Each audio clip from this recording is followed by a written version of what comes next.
En las tierras del extremo sur de África, donde el sol cae sobre colinas de polvo rojo y el viento sopla historias antiguas, nació un niño destinado a desafiar un imperio. Su nombre fue Rolihlahla Mandela, el que arranca ramas de un árbol. Nadie imaginó que ese niño Xhosa, hijo de un jefe tribal, arrancaría algo más que ramas.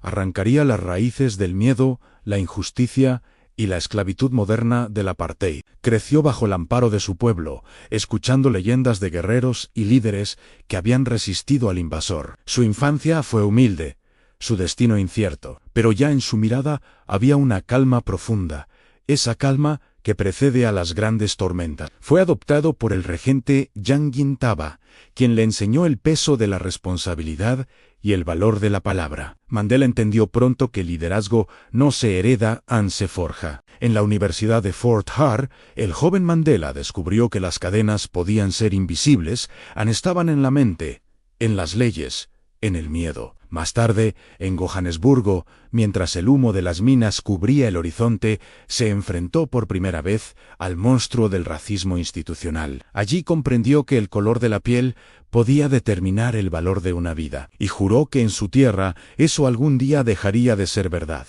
Cuando se unió al Congreso Nacional Africano, ANC, Mandela no buscaba la guerra, sino la justicia. Era un abogado con traje oscuro, pero con un fuego en el alma que ninguna toga podía ocultar. Junto a Oliver Tambo, fundó un pequeño despacho legal donde defendía a los olvidados del sistema, los campesinos expulsados, los obreros golpeados, las familias destruidas por las leyes de pases. En los años 40 y 50, el apartheid se endurecía. Las calles se llenaban de carteles que decían «solo blancos». Los trenes, los bancos, las escuelas, los baños, han todo dividido.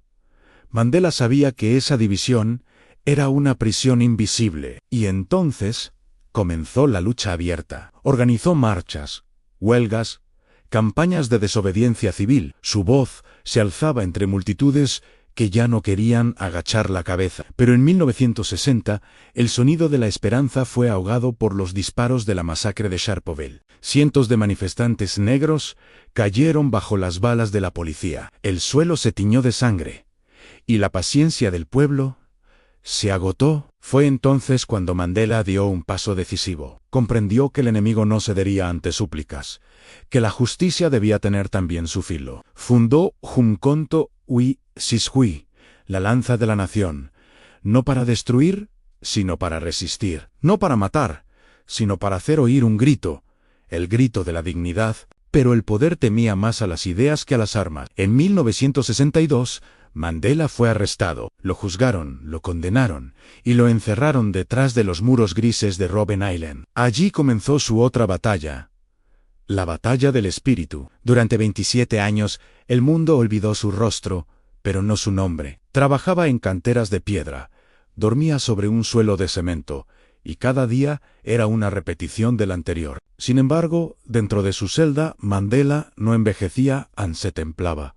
Leía, escribía, enseñaba, transformó la prisión en una escuela, el castigo en disciplina, la soledad en fortaleza. Su cuerpo fue prisionero, pero su mente voló libre. Los carceleros, al principio duros e implacables, comenzaron a llamarlo Madaba, el nombre de su clan. El respeto creció incluso donde debía haber odio. En el silencio de Robben Island, Mandela aprendió una verdad profunda, que la libertad sin perdón es solo otra forma de prisión. Fuera de los muros, el mundo empezó a escuchar su nombre. Desde Londres hasta Nueva York, desde Accra hasta Buenos Aires, millones pedían su liberación. El rostro de un hombre con puño en alto se convirtió en símbolo universal de resistencia. Era el eco del continente africano, pidiendo justicia después de siglos de silencio. Finalmente, en 1990, el presidente FNW de Klerk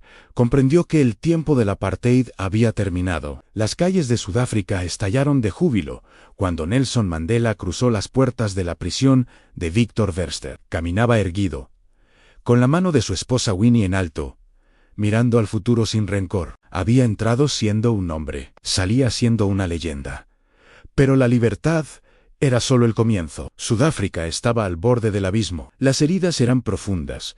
El odio acumulado durante décadas amenazaba con desbordarse. Mandela, sin embargo, eligió un camino distinto en la reconciliación. Convenció a los suyos de que no había victoria en la venganza, que el futuro debía construirse juntos o no habría futuro. En 1994, el mundo fue testigo de un momento histórico. Millones de sudafricanos, de todas las razas, hicieron fila por primera vez para votar. Y cuando los resultados llegaron, Nelson Mandela se convirtió en el primer presidente negro de Sudáfrica. Pero su triunfo no fue una coronación, fue una promesa. Prometió curar el alma de una nación quebrada. Prometió que el color de la piel no decidiría jamás el destino de un ser humano. Prometió que la dignidad sería el nuevo idioma de Sudáfrica.